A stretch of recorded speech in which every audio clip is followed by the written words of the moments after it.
everyone, I'm Meera. Welcome back to my channel. Hope you all are doing good. And if you're new to my channel, then please subscribe to my channel. Click on the like button and click on the bell button so get daily notification when I post the video. So yes, let's start the today video. Today's video is going to be the last part of this book from my side, Self-Designing Destiny.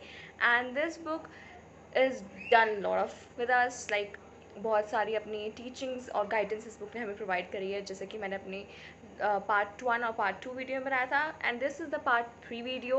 और ये मैं यहाँ पर आज इस book को complete कर दूँगी। सारे रिव्यूज़ कंप्लीट हो गए हैं, इसमें मैंने ऑलमोस्ट सारे टैग्स एंड ऑल सब कवर किया है इस वीडियो में। एंड आई विश आपको ये वीडियो और ज़्यादा इफेक्टिव लगे as compared to the part 1 and 2, because this video going to have the summary of this book and going to have the real estate kind of thing of in this book. So yes, let's begin the review. And मैंने अपनी last video में I guess 40 to 80 और 42 part 3 तक मैंने आपको बता दिया था। तो आज हम पार्ट 3 से स्टार्ट करने वाले हैं। सो मैं बताती हूँ पहले क्या क्या चीज़ें। पार्ट 3 हाँ हमारा स्टार्ट हुआ था लाइफस्टाइल, पार्ट 3 तक हमने कंप्लीट कर लिया था। सो मैं आपको बता देती हूँ कि आज हम किस बारे में, कौन कौन से ऐसे टॉपिक्स हैं इस बुक के रिलेटेडली जिनके बारे में बात करने वाले हैं, जिन पे ज़्यादा फोकस डालने वाले हैं। इसमें एक बहुत अच्छा इलस्ट्रेशन दिया हुआ है, बहुत अच्छा टॉपिक दिया हुआ है, जिसमें बताया हुआ है our heart has 4 chambers, and the 5th chamber is superior. It's not about like the normal heart, it's about like हमारे हार्ट के चक्रास, उनके बारे में बात हो रही है। तो 5 चक्रा इसमें दिए हुए हैं और उनकी अच्छी सी एक्सप्लेनेशन दी हुई है। तो मैं ज़्यादा टाइम वेस्ट नहीं करूँगी और जल्दी जल्दी आपको बता दूँगी कि 5 चक्रास कैसे हार्ट के बताए हुए हैं और कैसे हम उनसे अपनी डेस्टिनी चेंज कर सकते हैं। So there is a chapter 10 transform yourself. So यहाँ से हमारा सारा वो ट्रांसफॉर्मेशन वाला पार्ट स्टार्ट होता है। इसमें अष्टांग योग के बारे में बताया हुआ है और बहुत सारे एग्जाम्पल दिए हुए हैं फ़ोन से रिलेटेड, अपने जो हमारे आज की लाइफस्टाइल में चल रहा है, हम कितना ज़्यादा टेक्नोलॉजी एडिक्टेड हो गए हैं और उन सब चीज़ों को ओवरकम करने के लिए जितनी भी चीज़ें हैं वो सब बताई हुई हैं। So listen to your heart is the topic first, जो फर्स्ट ट्रांसफॉर्म योर सेल्फ में आता है, जो जिस पे ज़्यादा कॉन्सेंट्रेट करने की ज़रूरत है, और वो है how to listen to your heart. इसमें एक बहुत अच्छी लाइन बताई गई है कि आप अपने दिल की तभी सुन सकते हो जब आप न्यूट्रल स्टेट में हो। When you are in the neutral state, then you can understand your heart definitely perfectly 100%, क्योंकि हम डिफ्रेंशिएट नहीं कर पाते हैं कि दिस इज़ ट्रू और दिस इज़ ट्रू। तो उसमें डिफ्रेंशिएट करने के लिए हमें न्यूट्रल रहना पड़ता है, हमें अपनी वो डिज़ायर्स छोड़नी पड़ती हैं जहाँ से हमने अपना स्कोप और एम देख शुरू किया था, और वो चीज़ें छोड़नी पड़ती हैं जहाँ से हम रिजल्ट्स के बारे में सोचते हैं। सो हमें दोनों चीज़ें छोड़नी पड़ती हैं। सो या this is all the thing about. So bed time prayers इसमें डिस्क्राइब की गई हैं इस बॉक्स में कि आप बेड टाइम प्रेयर करेंगे तो आप अपने हार्ट की बहुत ज़्यादा सुन पाएंगे। And this is about the emotion feeling how they arises. उसके बाद the more pure heart, the more clear thoughts you analyse and the more clarity you will seek through it. And so उसके बाद मैं आपको chambers दिखा देती हूँ, जो चक्रास दिखाई देती हूँ, chakras of the heart region. This is the illustration on page number 104 and 1 2 3 4 5। और इस फर्स्ट चक्रा में दिस इज़ द पॉइंट 1 चक्रा, यहाँ पे जितनी भी हमारी डिज़ायर्स जो फुलफिल्ड रह जाती हैं और जो हम कंप्लीट करने के लिए सोचते हैं और जो भी इमोशनल स्ट्रैटेजीज़ हैं वो हमारे इस चक्रा पे जाकर हैवीनेस और बर्डन को लाती हैं। यहाँ से हम हैवी फील करते हैं और ये हैवीनेस पास ऑन होती है to the point 2 the second chakra.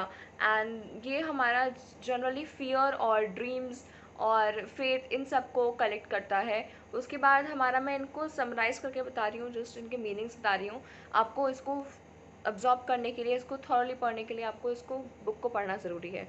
So then the third में क्या होता है, हमारे जो भी ओवरकम चीज़ें जहाँ पे हम लैक कर जाते हैं उन सब चीज़ों का, और analysing the purity of the heart, ये वो काम करता है third point. Then the fourth have are determinations and other things like I have marked. The fourth is the purify, it has love and anger both.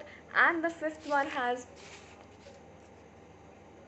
is the chakra which yogic in old yogic tradition, जो कि ear points बोलते हैं उनको हम, और ये सारे decision और कन्फ्यूजन्स वाली स्टेट को मेंटेन करता है।